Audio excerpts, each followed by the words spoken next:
Hi guys, இந்த வீடியோவில் நீங்கள் கேட்க போகிற புக் ஜார்ஜ் எஸ் கிளேசன் எழுதின பாபிலோனின் மிகப்பெரிய பணக்காரன். பொருளாதாரத்தை புரிஞ்சுக்கிறதுக்கு இந்த புத்தகம் ஒரு நல்ல வழிகாட்டி. அதுதான் இதோட குறிக்கோளும் கூட. பொருளாதார வெற்றியை கேட்குறவங்களுக்கும் இருக்கிற செல்வத்தை எப்படி மிகைப்படுத்துறதுன்னு யோசிக்கிறவங்களுக்கும் இந்த புத்தகம் நல்ல வழி சொல்லுது. பண்டைய கால உலகத்தில் பாபிலோன் தான் மிக செல்வமுள்ள நகரமாக இருந்துச்சு. ஏன்னா அதன் குடிமக்கள் செல்வந்தர்களாக இருந்தாங்க, பணத்தின் மதிப்பை அறிஞ்சிருந்தாங்க. பணத்தை அடையவும் அதை வச்சு பன்மடங்கு ஆக்குவதற்கும் இருந்த நெறிமுறைகள் எல்லாத்தையும் பின்பற்றினாங்க. நம்ம எல்லோரும் ஆசைப்படுவதை அவங்களும் தனக்குன்னு ஏற்பாடு செஞ்சுக்கிட்டாங்க. அதுதான் வருங்காலத்துக்கு வருமானம். இதுதான் இந்த புத்தகத்தோட முன்னுரை. இப்போ பாபிலோனை பற்றி ஒரு சின்ன வரலாற்று குறிப்பை பார்த்துடலாமா? பாபிலோனை விட ஒரு கவர்ச்சியான நகரம் வரலாற்று பக்கங்களில் எங்கேயுமே இடம் பிடிக்கல. அதன் பேரை சொன்னாலே செல்வமும் பிரம்மாண்டமும் தான் நமக்கு ஞாபகம் வரும். பாபிலோனோட பொக்கிஷமான தங்கமும் ஆபரணங்களும் என்றைக்குமே வியப்பு தான். இப்படிப்பட்ட செல்வம் கொளிக்கிற நகரம் இயல்பாகவே வனவளத்துடன் கூடியதுன்னு தானே நம்ம நினைப்போம். மரங்களும் கனிம வளங்களும் நிறைஞ்சதுன்னு தானே கருதுவோம். ஆனால் அப்படி இல்லை. யூஃப்ரட்டிஸ் ஆற்றங்கரையில் ஒரு செடி கொடி எதுவுமே இல்லாத ஒரு பள்ளத்தாக்கு தான் இருந்தது. காடுகள் கிடையாது, சுரங்கங்கள் கிடையாது, கட்டிடம் கட்ட கல் கூட கிடையாது. வணிகம் நடத்துறதுக்கு பாதைகளும் இல்லை. மழையே ரொம்ப குறைவாக இருந்ததால் பயிர்களையும் வளர்க்க முடியலை. தன்கிட்ட இருக்கிறத வச்சு ஒரு மனுஷனால் சிறப்பான சாதனைகளை செய்ய முடியும் அப்படிங்கிறதுக்கு ஒரு அற்புதமான எடுத்துக்காட்டாக தான் பாபிலோன் இருந்துச்சு. இந்த மாநகரத்தை உருவாக்கிய எல்லா விஷயங்களும் மனிதனால் உருவாக்கப்பட்டவை தான். அதன் செல்வங்களை வளர்த்தது எல்லாமே மனிதன் மட்டும்தான். பாபிலோன் கிட்ட 2 இயற்கை வளம் மட்டும்தான் இருந்தது. ஒன்று வளமான மண், இன்னொன்று ஆற்று நீர். இருந்தாலும் சரி, வருகிற நாட்களில் இருந்தாலும் சரி, ஆச்சரியமான பொறியியல் சாதனை என்னன்னா, பாபிலோன் பொறியாளர்கள் ஆற்று நீரின் போக்க அணைகள் மற்றும் நீர்ப்பாசன கால்வாய்கள் மூலம் திசை திருப்பியது தான். வறண்ட பள்ளத்தாக்கில் இந்த கால்வாய்கள் ஜீவ நதியை கொண்டு மண்ணை வளமாக்குச்சு. வரலாற்றுக்கு தெரிஞ்ச முதல் பொறியியல் சாதனை இதுதான். இந்த விவசாயத்தினால அமோக விளைச்சல் பரிசா கிடைச்சிது. அப்படி ஒரு விளைச்சலை உலகம் இதுவரை கண்டதில்லை. அதிர்ஷ்டவசமாக பாபிலோனோட நீண்ட வரலாற்றில் அதை ஆண்ட மன்னர்களும் போரும் அது மூலம் கிடைக்கிற சொத்தும் எதார்ச்சியாக நடந்த விஷயங்கள் தான். பல போர்கள் அவங்க ஈடுபட்டிருந்தாலுமே இது எல்லாமே சுற்று வட்டாரங்களில் நடந்தது தான். அல்லது பாபிலோனின் பொக்கிஷங்களை பார்த்து பேராசைப்பட்டு அதை பறிக்க வந்தவங்க கிட்டேருந்து தற்காப்புக்காக நடந்தது தான். பிரபலமான பாபிலோன் மன்னர்கள் வரலாற்றில் இடம்பெற்றதுக்கான காரணம் என்னென்னா, அவங்களோட அறிவுத்திறன், சாதுரியம் மற்றும் நியாயமான உணர்வு. சுய கௌரவத்தை முன்னிறுத்தி எல்லா நாடுகளையும் வென்று அனைத்து நாடுகளும் அவங்களுக்கு கப்பங்கட்ட வேணும் அப்படிங்கிற கர்வம் கொண்ட மன்னர்களை பாபிலோன் உருவாக்கலை. பாபிலோன் ஒரு நகரமாக இன்னைக்கு நிலைக்கல. 1000 ஆண்டுகளுக்கு மேலே அதுக்கு சக்தியும் ஊட்டமும் அளித்து அதை நிர்வகித்து பராமரித்த மக்களோட வளம் குன்றிய பின் ஆளரவம் இல்லாத உடைஞ்ச பாலைவனமாகி போனது. சூயத் கால்வாய்க்கு கிழக்கே 600 மைல்கள் தள்ளி பர்ஷிய வளைகுடாவுக்கு வடக்கே ஆசிய கண்டத்தில் இருந்தது. 30 டிகிரி அட்சரேகையில் பூமத்திய ரேகைக்கு மேலே இன்னைக்கு யுமா, ஆரிஜோனா இருக்கிற இடத்துல தான் இருந்துச்சு. இந்த அமெரிக்க நகரத்தோட பருவநிலையை தான் இதுவும் கொண்டிருந்துச்சு. வெப்பம் மற்றும் வறண்ட வானிலை. ஒரு காலத்தில் அதிக மக்கள் தொகை கொண்ட நீர்ப்பாசன வசதி நிரம்பிய விவசாய நிலமாக விளங்கிய இந்த யூஃப்ரட்டிஸ் பள்ளத்தாக்கு இன்னைக்கு வெப்ப காற்று வீசும் வறண்ட நிலமாக காட்சியளிக்குது. குறைவான புல்தர, அதுலேயும் அங்கே ஒன்று இங்கே ஒன்றுன்னு பாலைவன செடிகள் மண் அடிக்கிற காற்றுல சிரமப்பட்டு வளருது. வளமான வயல்கள் மறைஞ்சிருச்சு. செல்வந்தர்களான வணிகர்கள், அவர்களுடைய பொருட்கள் அப்படின்னு எல்லாமே மறைஞ்சிருச்சு. இப்போது நிலையில்லாமல் அலையிற அரபு கூட்டங்களும் அவங்களுடைய சொற்பமான கால்நடையும் தான் இங்கே உயிர் வாழ்கிறது. கிறிஸ்து பிறந்த வருடங்களிலிருந்து தொடர்கிற நிலைமை தான் இது. இந்த பள்ளத்தாக்குகளுக்கு நடுவில் அங்கங்கே புள்ளி வச்சது போல் மண் குன்றுகள் இருந்துச்சு. பல நூற்றாண்டுகளாக அந்த வழியை போகிற பயணிகள் எல்லாம் அதை வெறும் குன்றுகள்னு நினச்சாங்க. அப்பப்போ பெய்கிற மழைக்காற்றில் அங்கேருந்து உடைந்த மண்பாண்டங்களும் செங்கலும் அடித்து வரப்பட்டதை இந்த தொல்பொருள் ஆராய்ச்சியாளர்கள் பார்த்து அந்த இடத்துக்கு ஈர்க்கப்பட்டாங்க. ஐரோப்பா மற்றும் அமெரிக்க அருங்காட்சியகங்களெல்லாம் பணம் கொடுத்து இந்த இடத்த தோண்டி ஆராய்ச்சி செய்யுங்க அப்படின்னு குழுக்களை அனுப்பி வச்சாங்க. மண்வெட்டிகளும் கடப்பாறைகளும் இந்த குன்றுகளெல்லாம் பண்டைய கால நகரங்கள் அப்படிங்கிறத வலியுறுத்துச்சு. அவைகளை பார்க்கும்போது நகர கல்லறைகள் அப்படின்னு சொல்லலாம். பாபிலோனும் அதில் ஒன்று. சுமார் 20 ஆண்டுகளாக பாலைவன புழுதிய காற்று இந்த நகரத்தின் மீது வீசியிருக்கு. செங்கற்களால் கட்டப்பட்ட இந்த நகரத்தோட சுவர்களெல்லாம் தேஞ்சு போய் செதிஞ்சு மண்ணுக்குள்ளே புதைஞ்சிருச்சு. செல்வ வளம் பெற்ற பாபிலோன் நகரம் இன்னைக்கு மண்ணுக்குள்ள ஒரு குப்பமேடு. ரொம்ப நாட்களாக கேட்பார் இல்லாமல் கிடந்துச்சு. நூற்றாண்டு காலங்களாக அதன் தெருக்கள் மீது படர்ந்திருந்த குப்பையும் புழுதியும் நீக்கிய பிறகுதான் அது கண்டுபிடிக்கப்பட்டுச்சு. சிறந்த அரண்மனைகள் எல்லாம் கோவில்கள் எல்லாம் உடைஞ்சு விழுந்த சிதிலங்கள்ல இருந்து தான் கண்டெடுக்கப்பட்டன. பல விஞ்ஞானிகள் பாபிலோனும் அதை சுற்றியிருந்த நகரங்களின் நாகரிகம்தான் மிகவும் பழமையானது என்று ஆதாரபூர்வமாக நம்புகிறாங்க. 8000 ஆண்டுகளுக்கு முன்னால் விளங்கிய நாகரிகம் அப்படின்னு சான்றுகள் கூறுகின்றன. இந்த தேதிகள் எல்லாம் எப்படி குறிக்கிறாங்க அப்படிங்கிறதுல ஒரு சுவாரஸ்யம் அடங்கியிருக்கு. இந்த இடிபாடுகளுக்கு இடையில ஒரு சூரிய கிரகணம் நடந்ததுக்கு குறிப்பு இருக்கு. நவீன வானவியல் ஆராய்ச்சியாளர்கள் எப்போ அப்படிப்பட்ட கிரகணம் பாபிலோனில் தெரிச்சிருக்கோம் அப்படின்னு கூட்டி கழிச்சு பார்த்ததில் அவர்களுடைய நாட்காட்டிக்கும் நம்முடையதுக்கும் தொடர்பு இருக்கிறத கண்டுபிடிச்சாங்க. இதன் மூலமாக 8000 ஆண்டுகளுக்கு முன்னால் பாபிலோனில் வாழ்ந்த சுமேரட்கள் நகரத்தை சுற்றி சுவர் எழுப்பி வாழ்ந்திருக்காங்க அப்படிங்கிறத தெரிஞ்சுக்க முடியுது. இது போல் நகரங்கள் எத்தனை ஆண்டுகளுக்கு முன்னர் இப்படி இருந்திருக்கும் அப்படிங்கிறத நம்மால் கற்பனை தான் செஞ்சு பார்க்க முடியும். காவலாக அமைஞ்ச நகர சுவற்றுக்குள்ளே அவங்க காட்டு மிராண்டித்தனமாலாம் வாழ்க்கை வாழலை. அவங்க கல்வியும் முற்போக்கு சிந்தனையும் கொண்டவங்க. எழுதப்பட்ட வரலாற்றை பொறுத்தவரை அவங்க தான் முதல் பொறியாளர்கள், முதல் விண்வெளி ஆய்வாளர்கள், முதல் கணக்கு ஆசான்கள், முதல் பொருளாதார நிபுணர்கள் மற்றும் முதலில் மொழிக்கு எழுத்து வடிவம் கொடுத்தவங்களும் இவங்க தான். ஏற்கனவே நான் சொன்னது மாதிரி வறண்டு போய் கிடந்த பள்ளத்தாக்க பாசன வசதிகள்லாம் செஞ்சு விளையும் சொர்க்கமாக மாற்றியது இவங்க தான். அந்த கால்வாய்கள் எல்லாம் இப்போ கூட தடம் தேடி கண்டுபிடிக்கலாம். அதிலெல்லாம் பாலைவன மணல் நிரம்பி இருக்கு. அதோட அகலத்தை எல்லாம் பார்த்தா நீர் வற்றி விட்டால் 12 குதிரைகள் அவற்றோட படுகையில் ஒரு சேர நடந்து போகலாமாங்க. அமெரிக்காவில் இருக்கிற கொலராடோ மற்றும் ஊடா நகரங்களில் இருந்த பெரிய கால்வாய்களுக்கு ஒப்பாக இது இருந்துச்சு. வயல்களுக்கெல்லாம் பாசன வசதி செஞ்சு கொடுத்ததோடு நிற்காம பாபிலோன் பொறியாளர்கள் வேறையும் நிறைய சாகசங்களை செஞ்சுருக்காங்க. யூஃப்ரட்டிஸ் அப்புறம் டைக்ரிஸ் நதியோட வாயருகில் இருந்த சதுப்பு நிலங்களில் பிரமாதமான ஒரு கழிவு ஏற்பாடுகளை செஞ்சு அதையும் விளைநிலங்களாக மாற்றிட்டாங்க. ஹெரோட்ரோடஸ் அப்படிங்கிற ஒரு கிரேக்க பயணி, அவர் பாபிலோன் நல்லா சிறப்பாக இருந்துட்டு இருந்த நாட்களில் அங்கே பயணம் செஞ்சு அதை பற்றின குறிப்புகளை எழுதின ஒரே வெளிநாட்டுக்காரர் இவர் தான். அவரோட பயண குறிப்புகள் அந்த நகரத்தையும் அந்த நகரத்தில் வாழ்ந்த மக்களோட வினோத பழக்க வழக்கங்களையும் விரிவாகவும் அழகாகவும் படம் பிடிச்சு காட்டுது. நகரத்தில் இருந்த அரிதான மண் வளத்தை பற்றியும் அங்கே அமோகமாக விளைஞ்ச கோதுமையும் பார்லி பயிர்களை பற்றியும் எழுதியிருக்காரு. பாபிலோனோட புகழ் மங்குனாலும் அதோட அறிவு நமக்காக பாதுகாக்கப்பட்டிருக்கு. அவங்க பராமரிச்சுட்டு வந்த பதிவு முறைகளுக்கு நம்ம நன்றி கடன் பட்டிருக்கோம். அந்த காலத்தில் காகிதங்கள் கண்டுபிடிக்கப்படலை. ஈர களிமண்ணில் கடுமையாக உழைச்சி எழுதி வச்சுருந்தாங்க. எழுதி முடித்ததுக்கப்புறம் அதை எல்லாத்தையும் சுட்டு கடினமான வில்லைகளாக்குனாங்க. 6 அங்குலத்துக்கு 8 அங்குலம், மேலும் ஒரு அங்குலம் கனம் என்ற விகிதத்தில் இதை வடிவமைச்சாங்க. நம்முடைய நவீனமான கால எழுத்துக்களை போலத்தான் அக்காலத்தில் இந்த களிமண் வில்லைகளையும் பயன்படுத்தினாங்க. அதில் காவியங்கள், கதைகள், வரலாறு, அரசாணைகள், நாட்டோட சட்டங்கள், நில உரிமை பட்டயம், கடன் பத்திரம், தூர தேசங்களுக்கு கடிதங்கள் தூதுவர்கள் மூலம் அனுப்புவது, இப்படி எல்லாத்தையுமே வடிவமைச்சாங்க. அந்த மக்களோட அந்தரங்க விஷயங்கள் பற்றி நம்ம தெரிஞ்சுக்க இந்த களிமண் வில்லைகள் நமக்கு ரொம்ப உதவி செஞ்சுச்சு.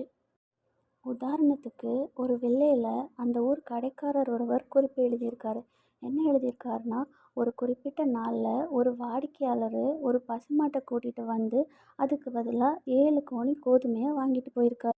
அதில் 3 அப்போவே வாங்கிட்டு மிச்சம் 3 அப்புறமா தேவைப்படும் போது வாங்கிக்கிறதா சொல்லியிருக்காரு. இங்கே கிடைச்ச வில்லைகளை வச்சு பார்த்தா அங்கே ஒரு நூலகமே இருந்துச்சு. 100,000 வில்லைகள் கண்டுபிடிச்சாங்க.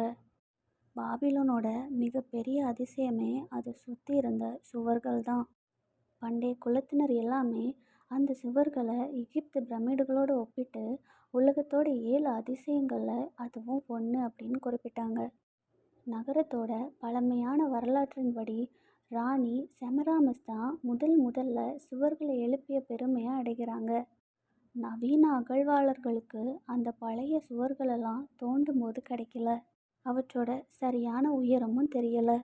சில வரலாற்று பதிவாளர்களெல்லாம் என்ன சொல்கிறாங்கன்னா, அந்த சுவர்கள் 50லிருந்து 60 அடி உயரம் இருந்ததாக இருக்கலாம். அதோட வெளிப்புறம் சுட்ட செங்கற்களாலையும் ஆழமான அகழி ஒன்று தண்ணீருடன் நகரத்தை காத்ததாகவும் நம்ம அறிஞ்சிக்கலாம். அதுக்கு பிறகு எழுப்பப்பட்ட பிரசித்தி பெற்ற சுவர்கள் எல்லாமே கிறிஸ்து பிறப்பதற்கு 600 ஆண்டுகளுக்கு முன்னாடி நபோபோலிசார் அரசனால் எழுப்பப்பட்டிருக்கு. அவற்றை திருப்பி எழுப்ப பிரம்மாண்டமான திட்டத்தை அந்த அரசன் வகுத்தான். அவனோட வாழ்நாளில் அதை அவனால் முடிக்க முடியல. அது அவனோட மகன் நெபுசட்நேச்சர் பொறுப்பில் விழுந்துச்சு. இவனோட பேர் பைபிளில் கூட சொல்லப்பட்டிருக்கு. எனக்கு தெரிஞ்சு இந்த பேர் பைபிளில் நேபுகத்நேச்சர்னு இருக்குன்னு நினைக்கிறேன். புதிய சுவர்களோட உயரமும் நீளமும் நம்பும்படியாக இல்லை. நம்பத்தக்க தகவல்களின்படி அவை 160 அடி உயரம். இன்னைக்கு தேதியில் ஒரு 15 மாடி கட்டடம் எழுப்பினா இருக்கும் உயரம்தான் அது. இருந்தாலும் சரி, வருகிற நாட்களில் இருந்தாலும் சரி, ஆச்சரியமான பொறியியல் சாதனை என்னன்னா, பாபிலோன் பொறியாளர்கள் ஆற்று நீரின் போக்க அணைகள் மற்றும் நீர்ப்பாசன கால்வாய்கள் மூலம் திசை திருப்பியது தான். வறண்ட பள்ளத்தாக்கில் இந்த கால்வாய்கள் ஜீவ நதியை கொண்டு மண்ணை வளமாக்குச்சு. வரலாற்றுக்கு தெரிஞ்ச முதல் பொறியியல் சாதனை இதுதான். இந்த விவசாயத்தினால அமோக விளைச்சல் பரிசா கிடைச்சிது. அப்படி ஒரு விளைச்சலை உலகம் இதுவரை கண்டதில்லை. அதிர்ஷ்டவசமாக பாபிலோனோட நீண்ட வரலாற்றில் அதை ஆண்ட மன்னர்களும் போரும் அது மூலம் கிடைக்கிற சொத்தும் எதார்ச்சியாக நடந்த விஷயங்கள் தான். பல போர்கள் அவங்க ஈடுபட்டிருந்தாலுமே இது எல்லாமே சுற்று வட்டாரங்களில் நடந்தது தான். அல்லது பாபிலோனின் பொக்கிஷங்களை பார்த்து பேராசைப்பட்டு அதை பறிக்க வந்தவங்க கிட்டேருந்து தற்காப்புக்காக நடந்தது தான். பிரபலமான பாபிலோன் மன்னர்கள் வரலாற்றில் இடம்பெற்றதுக்கான காரணம் என்னென்னா, அவங்களோட அறிவுத்திறன், சாதுரியம் மற்றும் நியாயமான உணர்வு. சுய கௌரவத்தை முன்னிறுத்தி எல்லா நாடுகளையும் வென்று அனைத்து நாடுகளும் அவங்களுக்கு கப்பங்கட்ட வேணும் அப்படிங்கிற கர்வம் கொண்ட மன்னர்களை பாபிலோன் உருவாக்கலை. பாபிலோன் ஒரு நகரமாக இன்னைக்கு நிலைக்கல. 1000 ஆண்டுகளுக்கு மேலே அதுக்கு சக்தியும் ஊட்டமும் அளித்து அதை நிர்வகித்து பராமரித்த மக்களோட வளம் குன்றிய பின் ஆளரவம் இல்லாத உடைஞ்ச பாலைவனமாகி போனது. சூயத் கால்வாய்க்கு கிழக்கே 600 மைல்கள் தள்ளி பர்ஷிய வளைகுடாவுக்கு வடக்கே ஆசிய கண்டத்தில் இருந்தது. 30 டிகிரி அட்சரேகையில் பூமத்திய ரேகைக்கு மேலே இன்னைக்கு யுமா, ஆரிஜோனா இருக்கிற இடத்துல தான் இருந்துச்சு. இந்த அமெரிக்க நகரத்தோட பருவநிலையை தான் இதுவும் கொண்டிருந்துச்சு. வெப்பம் மற்றும் வறண்ட வானிலை. ஒரு காலத்தில் அதிக மக்கள் தொகை கொண்ட நீர்ப்பாசன வசதி நிரம்பிய விவசாய நிலமாக விளங்கிய இந்த யூஃப்ரட்டிஸ் பள்ளத்தாக்கு இன்னைக்கு வெப்ப காற்று வீசும் வறண்ட நிலமாக காட்சியளிக்குது. குறைவான புல்தர, அதுலேயும் அங்கே ஒன்று இங்கே ஒன்றுன்னு பாலைவன செடிகள் மண்ணடிக்கிற காற்றுல சிரமப்பட்டு வளருது. வளமான வயல்கள் மறைஞ்சிருச்சு. செல்வந்தர்களான வணிகர்கள், அவர்களுடைய பொருட்கள் அப்படின்னு எல்லாமே மறைஞ்சிருச்சு. இப்போது நிலையில்லாமல் அலையிற அரபு கூட்டங்களும் அவங்களுடைய சொற்பமான கால்நடையும் தான் இங்கே உயிர் வாழ்கிறது. கிறிஸ்து பிறந்த வருடங்களிலிருந்து தொடர்கிற நிலைமை தான் இது. இந்த பள்ளத்தாக்குகளுக்கு நடுவில் அங்கங்கே புள்ளி வச்சது போல் மண் குன்றுகள் இருந்துச்சு. பல நூற்றாண்டுகளாக அந்த வழியை போகிற பயணிகள் எல்லாம் அதை வெறும் குன்றுகள்னு நினச்சாங்க. அப்பப்போ பெய்கிற மழைக்காற்றில் அங்கேருந்து உடைந்த மண்பாண்டங்களும் செங்கலும் அடித்து வரப்பட்டதை இந்த தொல்பொருள் ஆராய்ச்சியாளர்கள் பார்த்து அந்த இடத்துக்கு ஈர்க்கப்பட்டாங்க. ஐரோப்பா மற்றும் அமெரிக்க அருங்காட்சியகங்களெல்லாம் பணம் கொடுத்து இந்த இடத்த தோண்டி ஆராய்ச்சி செய்யுங்க அப்படின்னு குழுக்களை அனுப்பி வச்சாங்க. மண்வெட்டிகளும் கடப்பாறைகளும் இந்த குன்றுகளெல்லாம் பண்டைய கால நகரங்கள் அப்படிங்கிறத வலியுறுத்துச்சு. அவைகளை பார்க்கும்போது நகர கல்லறைகள் அப்படின்னு சொல்லலாம். பாபிலோனும் அதில் ஒன்று. சுமார் 20 ஆண்டுகளாக பாலைவன புழுதிய காற்று இந்த நகரத்தின் மீது வீசியிருக்கு. செங்கற்களால் கட்டப்பட்ட இந்த நகரத்தோட சுவர்களெல்லாம் தேஞ்சு போய் செதிஞ்சு மண்ணுக்குள்ளே புதைஞ்சிருச்சு. செல்வ வளம் பெற்ற பாபிலோன் நகரம் இன்னைக்கு மண்ணுக்குள்ள ஒரு குப்பமேடு. ரொம்ப நாட்களாக கேட்பார் இல்லாமல் கிடந்துச்சு. நூற்றாண்டு காலங்களாக அதன் தெருக்கள் மீது படர்ந்திருந்த குப்பையும் புழுதியும் நீக்கிய பிறகுதான் அது கண்டுபிடிக்கப்பட்டுச்சு. சிறந்த அரண்மனைகள் எல்லாம் கோவில்கள் எல்லாம் உடைஞ்சு விழுந்த சிதிலங்கள்ல இருந்து தான் கண்டெடுக்கப்பட்டன. பல விஞ்ஞானிகள் பாபிலோனும் அதை சுற்றியிருந்த நகரங்களின் நாகரிகம்தான் மிகவும் பழமையானது என்று ஆதாரபூர்வமாக நம்புகிறாங்க. 8000 ஆண்டுகளுக்கு முன்னால் விளங்கிய நாகரிகம் அப்படின்னு சான்றுகள் கூறுகின்றன. இந்த தேதிகள் எல்லாம் எப்படி குறிக்கிறாங்க அப்படிங்கிறதுல ஒரு சுவாரஸ்யம் அடங்கியிருக்கு. இந்த இடிபாடுகளுக்கு இடையில ஒரு சூரிய கிரகணம் நடந்ததுக்கு குறிப்பு இருக்கு. நவீன வானவியல் ஆராய்ச்சியாளர்கள் எப்போ அப்படிப்பட்ட கிரகணம் பாபிலோனில் தெரிச்சிருக்கோம் அப்படின்னு கூட்டி கழிச்சு பார்த்ததில் அவர்களுடைய நாட்காட்டிக்கும் நம்முடையதுக்கும் தொடர்பு இருக்கிறத கண்டுபிடிச்சாங்க. இதன் மூலமாக 8000 ஆண்டுகளுக்கு முன்னால் பாபிலோனில் வாழ்ந்த சுமேரட்கள் நகரத்தை சுற்றி சுவர் எழுப்பி வாழ்ந்திருக்காங்க அப்படிங்கிறத தெரிஞ்சுக்க முடியுது. இது போல் நகரங்கள் எத்தனை ஆண்டுகளுக்கு முன்னர் இப்படி இருந்திருக்கும் அப்படிங்கிறத நம்மால் கற்பனை தான் செஞ்சு பார்க்க முடியும். காவலாக அமைஞ்ச நகர சுவற்றுக்குள்ளே அவங்க காட்டு மிராண்டித்தனமாலாம் வாழ்க்கை வாழலை. அவங்க கல்வியும் முற்போக்கு சிந்தனையும் கொண்டவங்க. எழுதப்பட்ட வரலாற்றை பொறுத்தவரை அவங்க தான் முதல் பொறியாளர்கள், முதல் விண்வெளி ஆய்வாளர்கள், முதல் கணக்கு ஆசான்கள், முதல் பொருளாதார நிபுணர்கள் மற்றும் முதலில் மொழிக்கு எழுத்து வடிவம் கொடுத்தவங்களும் இவங்க தான். ஏற்கனவே நான் சொன்னது மாதிரி வறண்டு போய் கிடந்த பள்ளத்தாக்க பாசன வசதிகள்லாம் செஞ்சு விளையும் சொர்க்கமாக மாற்றியது இவங்க தான். அந்த கால்வாய்கள் எல்லாம் இப்போ கூட தடம் தேடி கண்டுபிடிக்கலாம். அதிலெல்லாம் பாலைவன மணல் நிரம்பி இருக்கு. அதோட அகலத்தை எல்லாம் பார்த்தா நீர் வற்றி விட்டால் 12 குதிரைகள் அவற்றோட படுகையில் ஒரு சேர நடந்து போகலாமாங்க. அமெரிக்காவில் இருக்கிற கொலராடோ மற்றும் ஊடா நகரங்களில் இருந்த பெரிய கால்வாய்களுக்கு ஒப்பாக இது இருந்துச்சு. வயல்களுக்கெல்லாம் பாசன வசதி செஞ்சு கொடுத்ததோடு நிற்காம பாபிலோன் பொறியாளர்கள் வேறையும் நிறைய சாகசங்களை செஞ்சுருக்காங்க. யூஃப்ரட்டிஸ் அப்புறம் டைக்ரிஸ் நதியோட வாயருகில் இருந்த சதுப்பு நிலங்களில் பிரமாதமான ஒரு கழிவு ஏற்பாடுகளை செஞ்சு அதையும் விளைநிலங்களாக மாற்றிட்டாங்க.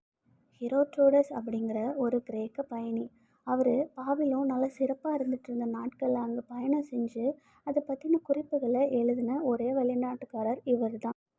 அவரோட பயண குறிப்புகள் அந்த நகரத்தையும் அந்த நகரத்தில் வாழ்ந்த மக்களோட வினோத பழக்க வழக்கங்களையும் விரிவாகவும் அழகாகவும் படம் பிடிச்சு காட்டுது.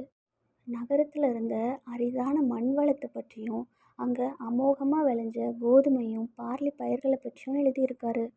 பாபிலோனோட புகழ் மங்குனாலும் அதோட அறிவு நமக்காக பாதுகாக்கப்பட்டிருக்கு.